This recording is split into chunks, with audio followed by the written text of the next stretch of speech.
Bismillahirrahmanirrahim. Assalamualaikum warahmatullahi wabarakatuh. Kami dari mahasiswi Institut Agama Islam Az-Zaitun Indonesia dari program studi pendidikan guru madrasah ibtidaiyah akan melakukan tanya jawab mengenai waro dalam belajar dan hal-hal apa saja yang dapat memperkuat hafalan dan melemahkannya pada mata kuliah Ta'lim Muta'alim. Sebelumnya, perkenalkan, nama saya Nur Amelia Rahmatulisa dengan rekan saya Amrina Rosyada Melenia. Selamat menyaksikan. Selanjutnya langsung kepada pertanyaan yang pertama. Apa sih yang dimaksud waro dalam materi Ta'lim Muta'alim ini? Maksud waro dalam materi ini adalah melakukan hal-hal yang baik. Contohnya, tidak makan terlalu banyak, tidak banyak tidur, dan tidak banyak membicarakan hal-hal yang tidak bermanfaat, Mel. Selanjutnya aku mau tanya, apa yang menjadi faktor utama agar kita mudah dalam menghafal? Faktor utama agar kita mudah dalam menghafal itu, yang pertama adalah adanya kesungguhan, kontinuitas, mengurangi makan, sholat di malam hari, dan membaca Al-Quran, Cak. Nah, selanjutnya pertanyaan yang kedua, bagaimana jika kita tidak berbuat waro dalam belajar?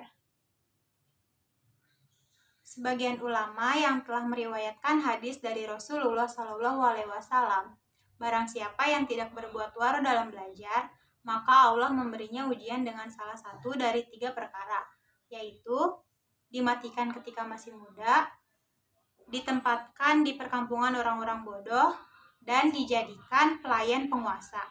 Dan jika menuntut ilmu disertai dengan sifat waro, maka ilmunya akan lebih bermanfaat, belajar lebih mudah, dan manfaat dari ilmu tersebut lebih banyak. Selanjutnya, Mel, aku mau nanya, mengapa kita harus memperbanyak sholawat Nabi? Karena sholawatlah yang menjadi zikir seluruh alam. Ada sebuah syair disebutkan, aku laporkan kepada Ki Waki, hafalanku lemah, ia menunjuki agar kutinggal aku maksiat. Hafalan itu sebagai anugerah dari sisi Tuhan.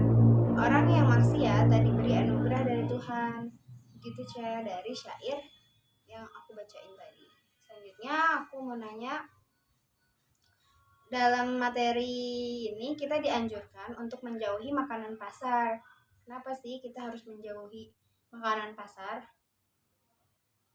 Kita harus menjauhi makanan pasar karena makanan pasar lebih mudah terkena najis dan kotor. Dapat menjauhkan diri dari berzikir kepada Allah dan lebih dekat kepada yang lain. Gitu, Mel. Oke. Selanjutnya aku mau nanya, hal apa atau perbuatan apa yang dapat membuat kita lupa? Penyebab lupa antara lain banyak berbuat maksiat, banyak dosa, sedih dan gelisah karena urusan dunia, serta disibukkan urusan dunia. Sebagaimana telah kami kemukakan di atas, bahwa orang yang berakal itu jangan terlena dengan dunia, karena akan membahayakan dan tidak membawa manfaatnya. Gitu, Cak. Oke. Selanjutnya, aku mau tanya, dalam materi kamu ini ada sebuah kisah. Kisahnya itu disebutkan dalam kisah itu dianjurkan untuk menjauhkan makan makanan pasar. Nah, itu gimana sih kisahnya? Terdapat pada kisah Syekhul Jalil Muhammad Ibnu Fad ketika menuntut ilmu tidak pernah memakan makanan pasar. Ayahnya yang orang desa selalu mengiringnya setiap hari Jumat. Pada suatu hari, sang ayah mengetahui ada roti pasar di dalam kamar Muhammad. Ia pun marah dan tidak mau berbicara dengannya. Muhammad berkata, "Saya tidak membeli roti itu dan memang tidak mau memakannya. Tetapi itu pemberian temanku. Ayahnya menjawab, bila kau berhati-hati dan wara, niscaya temanmu tidak akan sembarangan membeli roti itu. Demikianlah, lalu mereka semua wara dalam mencari ilmu, dan nama mereka abadi sampai hari kiamat. Gitu Mel kisahnya. Oke. Terus aku mau nanya nih, bagaimana cara agar kita tidak merasakan kegelisahan dan kesusahan? Jawabannya yaitu dengan melakukan sholat dengan khusyuk dan menyibukkan diri dengan mengkaji ilmu. Cukup simpel bukan? Nah, selanjutnya aku mau nanya, apa saja sih hal-hal atau perbuatan yang termasuk ke dalam waro? Yaitu menjauhkan diri dari golongan yang berbuat kerusakan, maksiat, dan pengangguran. Sebab perkumpulan itu membawa pengaruh. Terus hendaknya menghadap kiblat saat belajar, selalu menjalankan sunnah Nabi, mengikuti ajaran para penyeru kebaikan, dan menjauhi ajakan orang-orang yang berbuat zalim. Terus aku mau nanya, apa sih penyebab yang dapat membuat kita lupa? Di sini ada beberapa sebab yang dapat menyebabkan lupa. Di antaranya yaitu makan ketumbar yang basah, makan apel yang masam, melihat salib, membaca tulisan pada nisan, berjalan di sela-sela unta, membuang kutu yang masih hidup, berdekam dengan tungku. Itu hal-hal atau beberapa sebab yang dapat menyebabkan lupa. Selanjutnya, aku mau nanya, pada materi ini disunahkan dan dianjurkan agar kita ketika belajar itu menghadap kiblat. Nah, kenapa? Pada materi ini dijelaskan kita dianjurkan untuk belajar menghadap kiblat tuh karena jika kita belajar atau mengulang pelajaran lalu kita menghadap kiblat, ilmunya akan lebih berkah.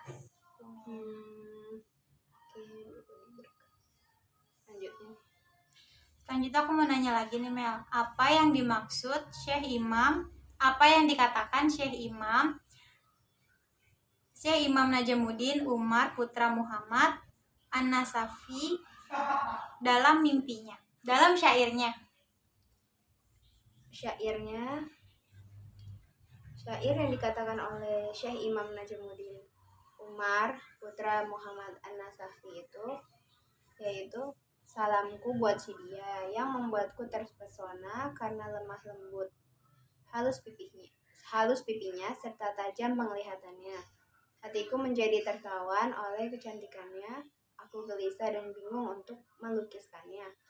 Lalu aku berkata, tinggalkanlah aku, maafkan aku, karena aku lebih cinta dan tergoda pada ilmu. Selama aku mencari keutamaan, ilmu dan takwa, aku tidak butuh nyanyian wanita dan aromanya.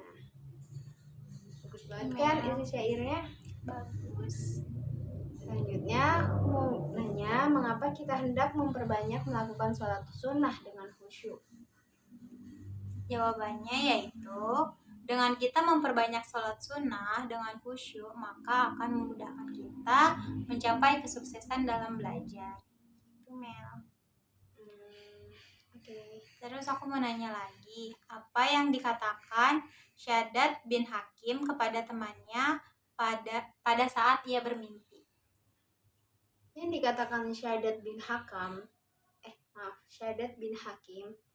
kepada temannya pada saat bermimpi yaitu, perbuatan apakah yang kau rasakan lebih bermanfaat? Jawabnya, membaca Al-Quran dengan menyimak tulisannya. Itulah kira-kira perkataan yang dikatakan oleh Syaddad bin Hakim kepada temannya. Selanjutnya, wasiat apa yang telah diberikan oleh seorang zuhud ahli fikih kepada muridnya? Wasiat yang diberikan oleh ahli zuhud kepada muridnya yaitu, jagalah dirimu dari ghibah dan bergaulah dengan orang yang banyak bicara. Lalu berkata, siapa faqih? Orang yang banyak bicara sedang mencuri usiamu dan menyia-nyiakan waktu. Oke. Terus aku mau nanya, amalan apakah yang paling utama bagi umat Nabi Muhammad SAW? Jawabannya yaitu amalan umatku. Maksudnya umatku, amalan umatnya Nabi Muhammad yang paling utama yaitu membaca Al-Quran dengan melihat tulisannya. Oke, Mel. Kasih. Pertanyaan selanjutnya, mengapa para pelajar hendaknya tidak mengabaikan perbuatan-perbuatan yang berstatus adab kesopanan dan amal-amal kesunahan? Dalam materi ini dijelaskan barang siapa yang mengabaikan adab, maka akan terhalang dari sunnah. Barang siapa yang mengabaikan sunnah, maka akan terhalang dari kebaikan akhirat. Terus aku mau nanya, apa yang dilakukan Nabi Muhammad setiap selesai sholat fardu? Pada saat Nabi Muhammad selesai sholat fardu, dia menulis doa. Isi doanya yaitu amantu billahil wahidi wahdahu la syarika lahu wa kafartu bima siwahu. Yang artinya aku beriman kepada Allah yang tunggal, Maha Esa, Maha Hak, tiada sekutu baginya, dan aku hindari dari bertuhan kepada selainnya. Gitu, Cak.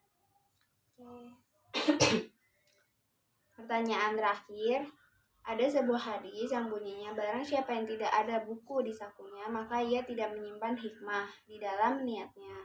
Nah, hadis ini diriwayatkan oleh siapa sih, Cak? Hadis tersebut diriwayatkan oleh Hilal bin Yasar. Mengapa kita harus membawa buku di saku? Agar kita dapat selalu belajar, supaya kita dapat mencatat ilmu baru yang kita dengar. Gitu, Mel. Terus aku mau nanya nih, Mel, terakhir. Faktor apa saja yang dapat memperkuat dan melemahkan hafalan kita? Yaitu sesuatu yang dapat mengurangi dahak dan dapat mengurangi lemak tubuh.